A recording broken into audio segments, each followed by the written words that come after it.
ನಮಸ್ಕಾರ. ಜ್ಞಾನಜ್ಯೋತಿ ಎಜುಕೇಷನ್ ಚಾನಲ್ಗೆ ಸ್ವಾಗತ. ನಾನು ನೀಡುವಂತಹ ಮಾಹಿತಿ ನಿಮಗೆ ಇಷ್ಟ ಆಯಿತು ಅಂತ ಅನಿಸಿದ್ರೆ ದಯಮಾಡಿ ನನ್ನ ಚಾನಲ್ಗೆ ಒಂದು ಲೈಕ್ ಕೊಡಿ, ಸಬ್ಸ್ಕ್ರೈಬ್ ಮಾಡಿ ಮತ್ತು ಕಾಮೆಂಟ್ ಮಾಡಿ.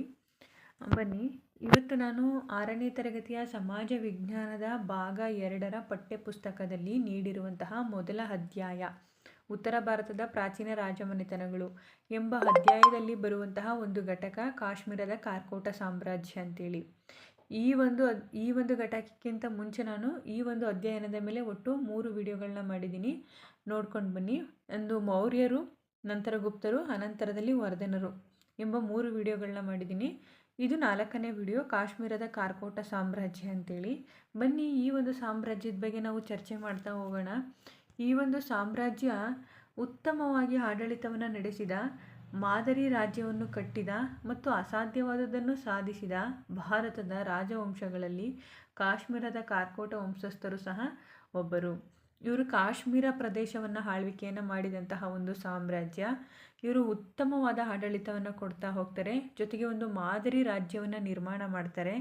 ಇವರು ಅಸಾಧ್ಯವಾದದ್ದನ್ನು ಸಾಧಿಸಿ ತೋರಿಸಿದಂತಹ ಒಂದು ರಾಜವಂಶ ಅಂತ ಹೇಳಿದರೆ ತಪ್ಪಾಗೋದಿಲ್ಲ. ಸಾಮಾನ್ಯ ಶಕ 625ರಲ್ಲಿ, ಇದು ನೀವು ನೆನ್ಪಿಡ್ಕೋಬೇಕಾಗುತ್ತೆ, ಇಂಪಾರ್ಟೆಂಟ್ ಇದು. ಸಾಮಾನ್ಯ ಶಕ 625ರಲ್ಲಿ ರಾಜ ದುರ್ಲಭವರ್ಧನ ಅಂತೇಳಿ ನೆನ್ಪಿಡ್ಕೊಳ್ಳಿ, ರಾಜ ದುರ್ಲಭವರ್ಧನ ಅಂತೇಳಿ ಇವನಿಂದ ಈ ಒಂದು ಕಾಶ್ಮೀರದ ಕಾರ್ಕೋಟ ಸಾಮ್ರಾಜ್ಯ ಸ್ಥಾಪನೆಗೊಳ್ಳುತ್ತಾ ಹೋಗುತ್ತೆ. ಕಾರ್ಕೋಟ ಮನೆತನ ಆ ಕಾಲದ ಭಾರತದ ಬಲಿಷ್ಠ ಸಂಸ್ಥಾನಗಳಲ್ಲಿ ಒಂದಾಗಿತ್ತು. ಅಂದರೆ ಇವರು ಆಳ್ವಿಕೆ ಮಾಡುವಂತಹ ಸಂದರ್ಭದಲ್ಲಿ ಇದ್ದಂತಹ ಇತರ ಬಲಿಷ್ಠ ರಾಜವಂಶಗಳ ಸಾಲಿನಲ್ಲಿ ಈ ಒಂದು ಕಾರ್ಕೋಟ ಸಾಮ್ರಾಜ್ಯ ನಿಲ್ತಾ ಇತ್ತು.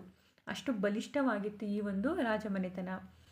ನಂತರ 230 ವರ್ಷ ಅಸ್ತಿತ್ವದಲ್ಲಿದ್ದ ಕಾರ್ಕೋಟ ಸಾಮ್ರಾಜ್ಯ, ಇವರು ಸುಮಾರು 230 ವರ್ಷಗಳ ಕಾಲ ಆಳ್ವಿಕೆಯನ್ನು ಮಾಡ್ತಾರೆ.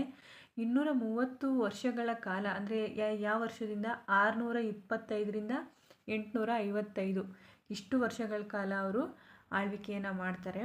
ಈ ಒಂದು ಕಾರ್ಕೋಟ ಸಾಮ್ರಾಜ್ಯ ಹಿಮಾಲಯ ಮತ್ತು ಅದರ ತಪ್ಪಲಿನ ಪ್ರದೇಶಗಳಲ್ಲಿ ತನ್ನ ಪ್ರಭಾವವನ್ನು ಬೀರಿದ್ದು, ಹಿಮಾಲಯ ಮತ್ತು ಅದರ ತಪ್ಪಲಿನ ಪ್ರದೇಶಗಳಲ್ಲಿ ತನ್ನ ಪ್ರಭಾವವನ್ನು ಬೀರಿದ್ದು ಮಾತ್ರವಲ್ಲದೆ ಮಧ್ಯ ಏಷ್ಯಾದವರೆಗೂ ವಿಸ್ತರಿಸಿತ್ತು. ಇದು ಮಧ್ಯ ಏಷ್ಯಾದವರೆಗೂ ಸಹ ವಿಸ್ತರಣೆಗೊಂಡಿರುತ್ತೆ. ಬನ್ನಿ, ಇಲ್ಲಿ ಮ್ಯಾಪಲ್ಲಿ ತೋರಿಸ್ತೀನಿ, ಇಂಡಿಯಾ ಮ್ಯಾಪಲ್ಲಿ ಅವರು ಯಾವ ಒಂದು ಸ್ಥಳವನ್ನು ಆಳ್ವಿಕೆ ಮಾಡ್ತಾಯಿದ್ರು ಅಂತ. ಕಾಶ್ಮೀರದ ಕಾರ್ಕೋಟರು ಯಾವ ಒಂದು ಸ್ಥಳವನ್ನು ಅವರು ಆಳ್ವಿಕೆಯನ್ನು ಮಾಡ್ತಾ ಇರ್ತಾರೆ ಅಂತಂದರೆ, ಇಲ್ಲಿ ನೋಡಿ, ಇದು ಕಾಶ್ಮೀರ ಜೊತೆಗೆ ಹಿಮಾಲಯ ಪರ್ವತ, ಈ ಒಂದು ಸ್ಥಳಗಳಲ್ಲಿ ಅವರು ಆಳ್ವಿಕೆಯನ್ನು ಮಾಡ್ತಾ ಇರ್ತಾರೆ. ಅದರ ಜೊತೆಗೆ ಮಧ್ಯ ಏಷ್ಯಾದ ಕಡೆಗೆ ಸ್ವಲ್ಪ ಅವರು ಪ್ರದೇಶವನ್ನು ವಿಸ್ತರಿಸ್ಕೊಂಡಿರ್ತಾರೆ. ಇದಿಷ್ಟು ಜಾಗವನ್ನು ಕಾಶ್ಮೀರದ ಕಾರ್ಕೋಟರು ಆಳ್ವಿಕೆಯನ್ನು ನಡೆಸ್ತಾ ಇದ್ದಂತಹ ಒಂದು ಸ್ಥಳ. ವಿಸ್ತರಿಸಿತ್ತು. ಪಾರಸ್ಪೋರ್ ಅಥವಾ ಇಲ್ಲಿ ನೋಡಿ,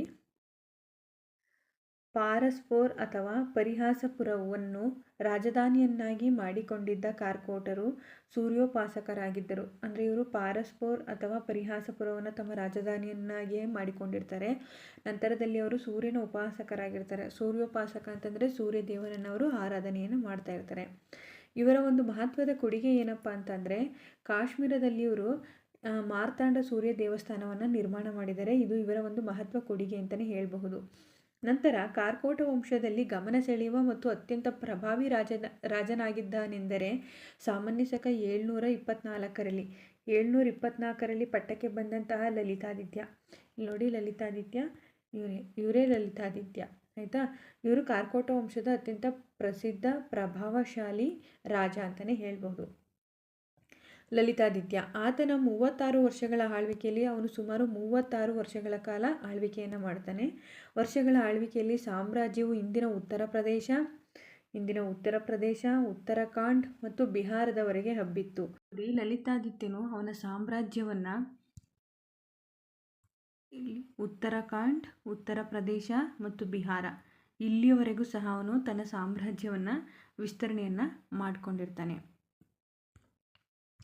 ಈತನ ಕಾಲವನ್ನು ಕಾರ್ಕೋಟ ವಂಶದ ಪ್ರಮುಖ ಅವಧಿ, ಏಕೆಂದರೆ ಲಲಿತಾದಿತ್ಯನು ಕಲೆ, ಸಂಸ್ಕೃತಿಗಳಿಗೆ ಯಥೇಚ್ಛವಾದಂತಹ ಪ್ರೋತ್ಸಾಹವನ್ನು ಕೊಟ್ಟನು. ಕಾಶ್ಮೀರದ ಶೈವ ಸಿದ್ಧಾಂತದ ಅತ್ಯಂತ ವೈಭವದ ಕಾಲಘಟ್ಟವೆಂದು ಕಾರ್ಕೋಟರ ಕಾಲವನ್ನು ಹೇಳಲಾಗುತ್ತದೆ. ವಸುಗುಪ್ತ, ಇದನ್ನು ನೋಟ್ ಡೌನ್ ಮಾಡ್ಕೊಳ್ಳಿ. ವಸುಗುಪ್ತನ ಶೈವಸೂತ್ರ, ವಸುಗುಪ್ತ ಒಂದು ಬುಕ್ ಬರೀತಾನೆ ಶೈವಸೂತ್ರ ಅಂತೇಳಿ, ಈ ಅವಧಿಯಲ್ಲಿ ರಚನೆ ಆಯಿತು. ಅದು ಖ್ಯಾತ ತತ್ವಶಾಸ್ತ್ರಜ್ಞ ಇರ್ತಾನೆ ಒಬ್ಬ ಅಭಿನವ ಗುಪ್ತ ಅಂತ ಹೇಳಿ. ಖ್ಯಾತ ತತ್ವಶಾಸ್ತ್ರಜ್ಞ ಅಭಿನವ ಗುಪ್ತ, ಇವನು ಕಾರ್ಕೋಟರ ಕಾಲದವನಾಗಿರ್ತಾನೆ. ಮತ್ತು ಶೈವ ಸೂತ್ರಗಳ ತ್ರಿಕ ಮತ್ತು ಕೌಲ ಸಂಪ್ರದಾಯಗಳು ಈ ಅವಧಿಯಲ್ಲಿ ಉಚ್ಛ್ರಾಯ ಸ್ಥಿತಿಯನ್ನು ತಲುಪಿದವು. ಹೆಸರಾಂತ ಕವಿಯಾದಂತಹ ಕಲ್ಹಣ, ನೀವು ಕೇಳಿರ್ಬೋದು, ಹೆಸರಾಂತ ಕವಿ ಕಲ್ಹಣನು ಲಲಿತಾದಿತ್ಯನ ಆಸ್ಥಾನದಲ್ಲಿದ್ದನು.